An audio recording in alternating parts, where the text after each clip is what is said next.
ನಮಸ್ತೆ ಮಾಂತೆರಗ್ಲ ನಮಸ್ಕಾರ. ಇವತ್ತು ಒಂದು ಹೊಸ ರೀತಿಯ ಪಲಾವನ್ನು ಬೆಳ್ಳುಳ್ಳಿ ನೀರುಳ್ಳಿ ತರಕಾರಿ ಯಾವುದೂ ಉಪಯೋಗಿಸದೆ ತಯಾರಿಸೋಣ. ಹೇಗೆ ಅಂತ ನಿಮಗೆ ಆಶ್ಚರ್ಯ ಆದರೆ ವಿಡಿಯೋ ಸ್ಕಿಪ್ ಮಾಡದೆ ಖಂಡಿತ ನೋಡಿ. ಐತಾಳ್ಸ್ ಕಿಚನ್ ಎಲ್ಲ ವೀಕ್ಷಕರಿಗೆ ಸ್ವಾಗತ. ಇವತ್ತು ಒಳ್ಳೆಯ ಪರಿಮಳ ಮತ್ತು ರುಚಿಯ ಮೆಂತ್ಯ ಸೊಪ್ಪಿನ ಆರೋಗ್ಯಕರ ಪಲಾವ್ ತಯಾರಿಸೋಣ. ವಿಧಾನ ನೋಡೋ ಮೊದಲು ಚಾನಲ್ ಸಬ್ಸ್ಕ್ರೈಬ್ ಆಗಿ. ಪಲಾವ್ ಮಾಡಲಿಕ್ಕೆ ಮೊದಲು ಬೇಕಾದ ಐಟಮ್ಸ್ ನೋಡೋಣ. ಒಂದು ಸಣ್ಣ ಕಟ್ಟಿನಷ್ಟು ಪುದೀನ ಸೊಪ್ಪು, ಗಸಗಸೆ, ಕೊತ್ತಂಬರಿ ಸೊಪ್ಪು, ಹಸಿಮೆಣಸು, ಏಲಕ್ಕಿ, ಕರಿಮೆಣಸು, ಲವಂಗ, ಚಕ್ಕೆ, ಒಂದು ಬೌಲ್ನಷ್ಟು ತೆಂಗಿನಕಾಯಿ.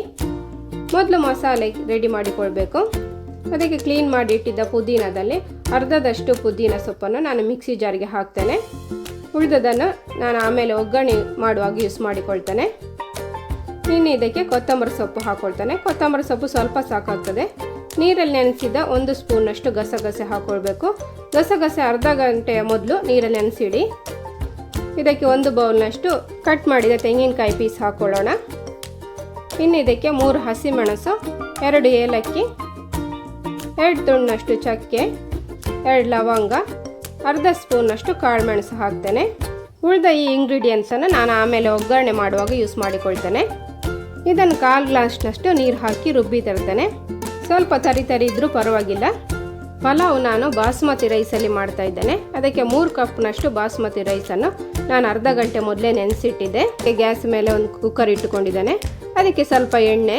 ಪಲಾವ್ ಒಳ್ಳೆ ರುಚಿ ಆಗಲಿಕ್ಕೆ ಎಣ್ಣೆ ಸ್ವಲ್ಪ ಜಾಸ್ತಿಯೇ ಹಾಕ್ಕೊಳ್ಬೇಕು.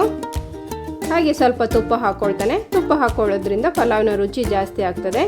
ಇದಕ್ಕೆ ಅರ್ಧ ಸ್ಪೂನಷ್ಟು ಸಾಸಿವೆ, ಹಾಗೆ ಅರ್ಧ ಸ್ಪೂನಷ್ಟು ಜೀರಿಗೆ ಹಾಕ್ತೇನೆ. ಎಲ್ಲವನ್ನು ಚೆನ್ನಾಗಿ ಫ್ರೈ ಮಾಡುವ. ನಂತರ ಒಗ್ಗರಣೆಗಂತ ತೆಗೆದಿಟ್ಟಿದ್ದ 3 ಹಸಿಮೆಣಸು, 2 ಲವಂಗ, 2 ಚಕ್ಕೆಯನ್ನು ಕೂಡ ಹಾಕ್ಕೊಂಡು ಚೆನ್ನಾಗಿ ಫ್ರೈ ಮಾಡುವ. 2 ನಿಮಿಷದಷ್ಟು ಫ್ರೈ ಮಾಡಿದ ಮೇಲೆ ಉಳಿದ ಪುದೀನ ಸೊಪ್ಪು ಹಾಕ್ಕೊಳ್ತಾ ಇದ್ದೇನೆ. ಪುದೀನ ಸೊಪ್ಪು ಸ್ವಲ್ಪ ಫ್ರೈ ಮಾಡಿ ಆದಮೇಲೆ ಇದಕ್ಕೆ 2 ಕಟ್ಟಿನಷ್ಟು ಕ್ಲೀನ್ ಮಾಡಿದ ಮೆಂತ್ಯ ಸೊಪ್ಪು ಹಾಕ್ಕೊಳ್ಬೇಕು. ಈ ಮೆಂತ್ಯ ಸೊಪ್ಪು ಪಲಾವಿಗೆ ನಾನು ಯಾವುದೇ ತರಕಾರಿ, ಬೆಳ್ಳುಳ್ಳಿ, ನೀರುಳ್ಳಿ ಕೂಡ ಹಾಕ್ಕೊಳ್ತಾ ಇಲ್ಲ.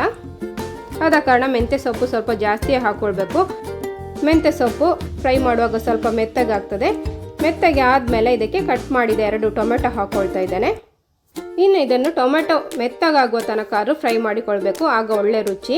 ಇದಕ್ಕೆ 3-4 ನಿಮಿಷ ಆದರೂ ಬೇಕಾಗ್ತದೆ. ನಂತರ ಇದಕ್ಕೆ 1 ಹಿಡಿಯಷ್ಟು ನಾನಿಲ್ಲಿ ಗೋಡಂಬಿ ಹಾಕ್ಕೊಳ್ತೇನೆ. ಗೋಡಂಬಿ ಜಾಸ್ತಿ ಹಾಕಿದರೂ ರುಚಿ ಜಾಸ್ತಿಯೇ. ಹಾಗೆ 1 ಕಪ್ಪಿನಷ್ಟು ಬಟಾಣಿಯನ್ನು ನಾನು ಹಿಂದಿನ ದಿನವೇ ನೆನೆಸಿಟ್ಟಿದ್ದೆ. ಇದಕ್ಕೆ ಅದನ್ನು ಹಾಕ್ಕೊಳ್ಳೋಣ. ಒಮ್ಮೆ ಚೆನ್ನಾಗಿ ಕೈ ಆಡಿಸಿ ಕೊನೆಯಲ್ಲಿ ಇದಕ್ಕೆ ರುಬ್ಬಿ ಇಟ್ಟಿದ್ದ ಮಿಶ್ರಣ ಕೂಡ ಹಾಕ್ಕೊಳ್ಳೋಣ. ಮಿಶ್ರಣ ಹಾಕಿದ ಮೇಲೆ ಇದು 2 ನಿಮಿಷ ಚೆನ್ನಾಗಿ ಕುದಿಬೇಕು.